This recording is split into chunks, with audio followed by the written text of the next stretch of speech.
Good morning everyone, my name is Michelle, I hope you're doing well. Welcome to another video. It is very dismal and very overcast this morning here in northern England, but at least it's warmed up a bit. It was cold yesterday, but it's getting milder now. Okay, so in this video I want you to pay close attention.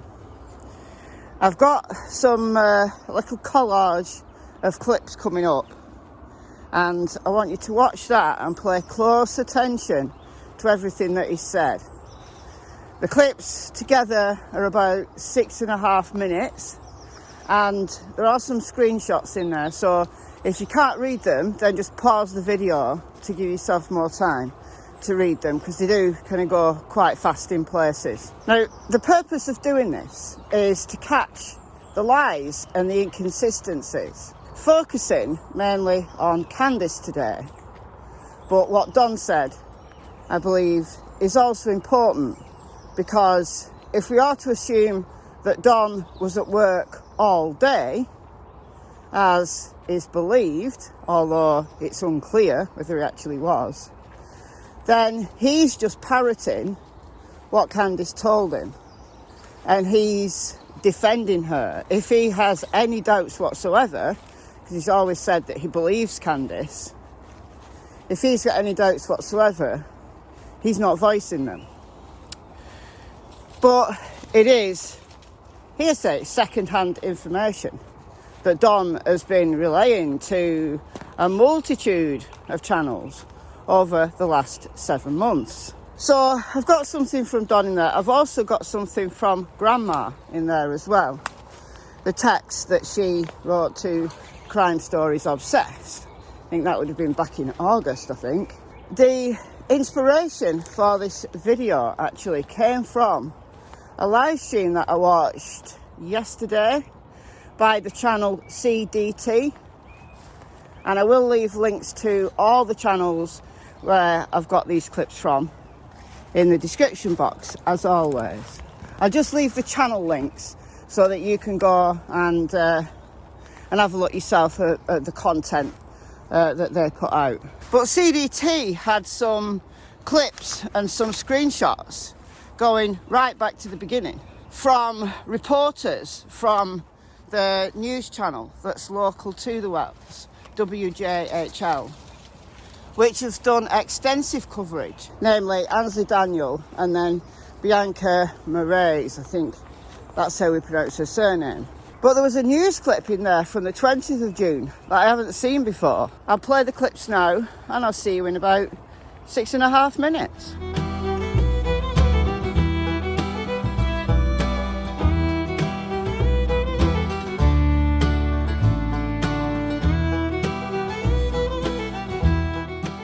Investigators say at least 3 other children were present in Summer Wells' home when she reportedly walked out of the back door, the sheriff tells me. He said the report came from Wells' siblings. She was last seen outside of her home in the 100 block of Ben Hill Road, which is located in the Beach Creek community of Hawkins County.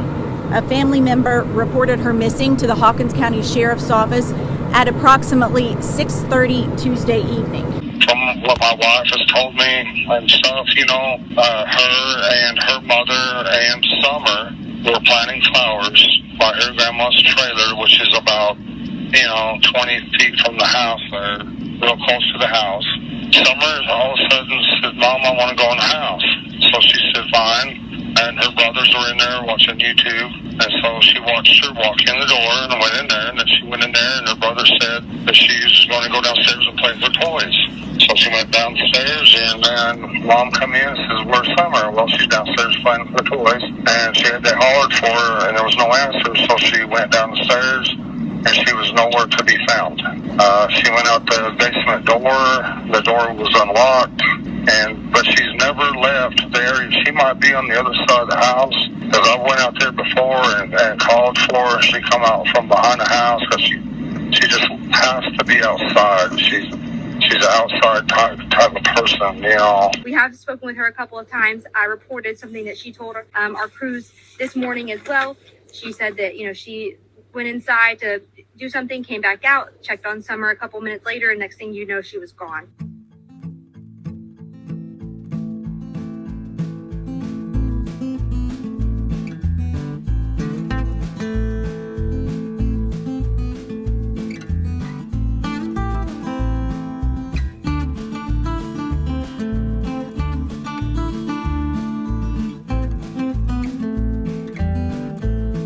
her parents say that they believe someone abducted her. They have both said that. However, they say that Summer also is never it's not like their child to just walk away. Me and my mother and her were planting flowers. And we went in after we got done washing our hands, and she got a piece of candy from Grandma, and she wanted to go back over and see her brothers. And I said, okay, and I walked her all the way over to the porch, and I watched her walk into the kitchen where the boys were watching TV. And afterwards, when she was already in there, I walked over and said, quiet. And he looked at me and I said, watch Sissy, I'll be right back. And that's when I walked back over to my mom's. Okay. And I was fixing her brace and stuff like that. And I said, well, Mom, I got to go back over with the kids. And that's when I come back up into the house. And I asked the boys where their sister was, and they said, she went downstairs, Mom, to play with her toys in the playroom. I said, okay. Went over here like this. So this is where the stairs are. Okay. It's actually down under there. Oh, down into her bedroom. Our bedroom, and then hers is on the other side. Oh, okay, in the basement. Yeah, in the basement. And I yelled downstairs for her a couple times. I said, Summer. And she didn't. I listened for a minute. I didn't hear nothing. Which was unusual because usually she always answers me. And so I went down there to check, and she was nowhere in sight. She was just gone.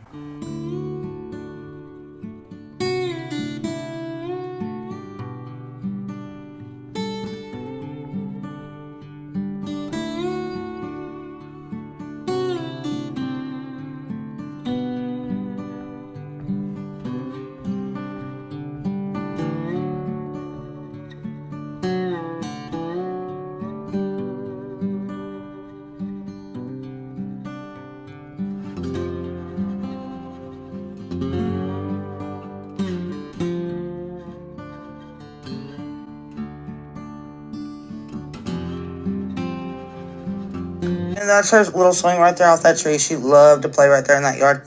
That was her favorite spot to be. So whoever took her had to actually come up into the yard and take her. And I don't understand because, like, my neighbor heard her scream, but I didn't hear her scream because I was in the house with the boys trying to find her. And I guess when my neighbor heard her scream, I was actually in the house and the TV was going. So I didn't even hear the scream. So, somewhere between 4:30 and 4:42, the children and I were sitting there being pretty loud, laughing, carrying on. I mean, and when I say loud, we're pretty loud. However, the cabin was quiet, TV running, no air, no fans. And this scream happens. This noise I originally tried to dismiss but it was so different and so wrong. I believe on the phone at 6:09, I'm going around the top curvatory to start the descent down. She was waiting for Andy to get there.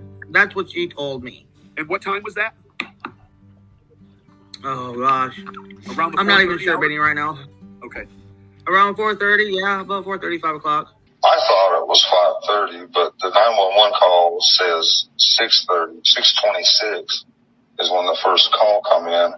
And that could have well be. Sometimes I work till sunset, you know. Being around 110, 110 Ben Hill Road off of Beach Creek should be the first residence on your right. Reference to a missing 4-year-old. The parents have called in and advised that the mother had went for a walk, came home, now they can't find her. They've been yelling for her. She's been gone for about 10 minutes now. So, what did you make of all that? Let me know in the comments. I'll tell you what I took from it all, though. The very early reporting on the 16th of June, as reported by Bianca from WJHL, was that Sheriff Ronnie Lawson had heard from Summerwell's siblings, and we've got so little information about what Summerwell's brothers have said about her disappearance. But according to Bianca, this comes directly from the sheriff. She was last seen walking outside the back door. So by back door, we mean basement door. I did put a YouTube short out yesterday just with this little nugget of information. And some people commented that, is there another door? Is there a back door in addition to the 2 doors we know about? And no, there isn't. You know, we've seen all the way around the property from various clips. You know, Chris McDonough went to the home, Donald Wells has put Facebook posts out with the house on. So we know there's only two doors. There's the front main door, which is near Grandma's camper, and then there's the basement door, which is around the other side, which allegedly you can't see from the camper.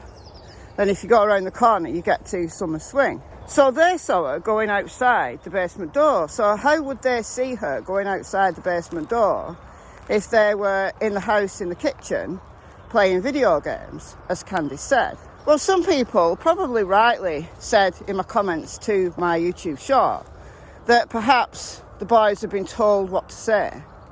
They've been given a script. That is a good possibility. So I'd possibly agree with you there, that the boys have been told what to say. But what if the boys were already outside when they saw Summer? What if they were already playing outside when they saw Summer, but they're not saying because they were meant to be inside? Maybe Candus had told them they weren't allowed out. Allegedly, they've been locked in all day, no one in, no one out, Candus said to Chris McDonough. So wouldn't three rambunctious boys and one little 5-year-old sister want to go and play out? I think so. I think that's how she wandered away. And the TBI in their 6-month update said there's a very good possibility that she just wandered off. I'm Leslie Earhart with the Tennessee Bureau of Investigation. 6 months ago, 5-year-old Summer Wells was reported missing from her home on Ben Hill Road in Hawkins County. The case remains unsolved and weighs heavily on those working to find answers. Today, the investigation remains active and ongoing as TBI agents work alongside the Hawkins County Sheriff's Office and the FBI to determine what happened to Summer. Investigators have executed numerous search warrants, collecting all potential evidence. We've spoken with anyone and everyone associated with the Wells family, in some cases more than once. This includes neighbors, acquaintances, and those working in the area the day she disappeared.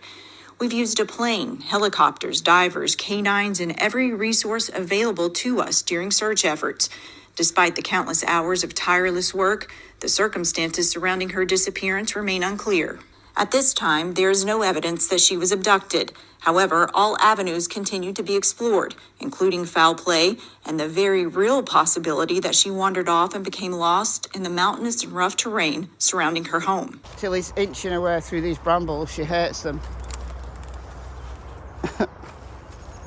Go on, Tilly. When Don talked to Jeff Bobo, this was the beginnings of the story that we've all come to know. The script, the planting flowers, the taking her inside. But then this clip from the 20th, just 2 days after that, from Ansley Daniel from WJHL. And I'd never seen this clip before. So I'm glad that CDT has found it. Candus was inside. Now, this was before she did her interview, that famous interview with Ansley from WJHL, which has had thousands and thousands of views and shares now. It was a week before that off camera she'd been talking to the news crews who were there, and she said she'd gone inside to do something, and when she came back outside, Summer was gone. So that puts Candus inside. Now, is that inside the house or is that inside Grandma's camper? Well, we'd assume it's Grandma's camper because that's where she was, allegedly, when Summer was walked over to the house and Candus told the brothers to watch Summer, she'll be back. She went to the camper, was still outside of the camper, but then Summer, in just 2 minutes, was gone. So Candus, though, was telling news crews off camera that she was inside. So was that inside the camper or inside the house? It doesn't matter which, because it's a different story. It puts Summer outside. Not walking her over and then her going missing from the basement and then her going down to the basement to look for Summer. As Grandma said, she then came back hysterically crying because Summer wasn't there. It's a different story. It puts a completely different slant on the events. But she wasn't filmed when she said that. So we've only got Ansley Daniels' second-hand communication. But it just intrigued me so much that I had to go back and dig everything up again. And when I go back and dig everything up, I always go back to the timeline. The scream that allegedly Jodie Sue, the then neighbour, heard between 4:30 and 4:42. But this leads Candus into a mix-up of lies, because she told somebody on the 20th of June, which was then sent to Crazy Crime Chick, that she was inside looking for Summer at the time of the scream. So if Jodie Sue's timing's right, that puts her looking for Summer at around 4:30 to 4:42. But then, more recently, Candus has been, I would say, coached when she appeared on Prayer Garden of America's channel, that she'd seen Jodie Sue on Ben Hill Road between 4:30 and 5.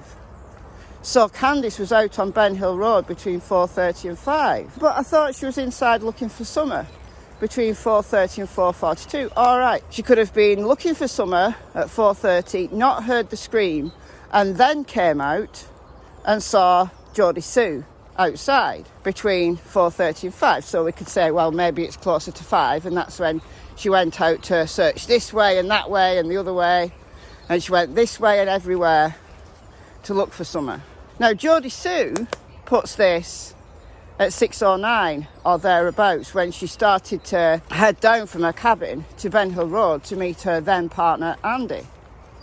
She puts it gone 6. So a good hour, or even an hour and a half's difference. Who to believe? Because, as I said in a video last week, Candy's saying that she was out looking for Summer between 4:30 and 5. It breaks the timeline completely. It breaks it, because what we do have recorded official records of 2 911 calls at around 6:30, 6:26, I think Don said he rang. Well, although we haven't heard those 911 calls, they are recorded. Right? They're there as evidence. They're not being released because, in my opinion, they're key pieces of evidence that they don't want the public to have yet. But what we do have is the dispatch call. We can say, well, maybe there was some problems with communication, because it says Candus had gone for a walk, and we know she never goes for walks or runs. So I think they got that confused, that she walked over to Grandma's camper. Well, they wouldn't know that that was only like 20, 30 feet away. So that's an understandable misunderstanding. They say she's been only missing 10 minutes. Now, they must have said that. The dispatcher wouldn't have got that timing wrong. And it's very clear that it's 10 minutes. Which blows Candus's version of the timeline out of the water. Because if she was already looking for Summer between 4:30 and 5, what was she doing for the other hour? Perhaps even 2 hours before she rang 911, when allegedly she'd only been missing for 10 minutes. The dispatch call fits Jodie Sue's timeline better, because if Jodie Sue saw Candus and the boys, she heard them shouting, and then she saw Candus coming down the driveway talking to Don, so this would have been when she was about to head out this way and that way and the other way. People say Jodie Sue's lying. People have even said Jodie Sue and Andy are involved. According to Sheriff Ronnie Lawson, I don't know whether this is true or not anymore, but according to him, everybody is still a person of interest. But what I'm saying is that the little information we do have, the few facts we do have, fit Jodie Sue's timeline better than Candus's. I need to sit down on the contemplation log to think about this. So guys, why would Candus lie? Why would Candus need to be coached about what time she saw Jodie Sue on Ben Hill Road?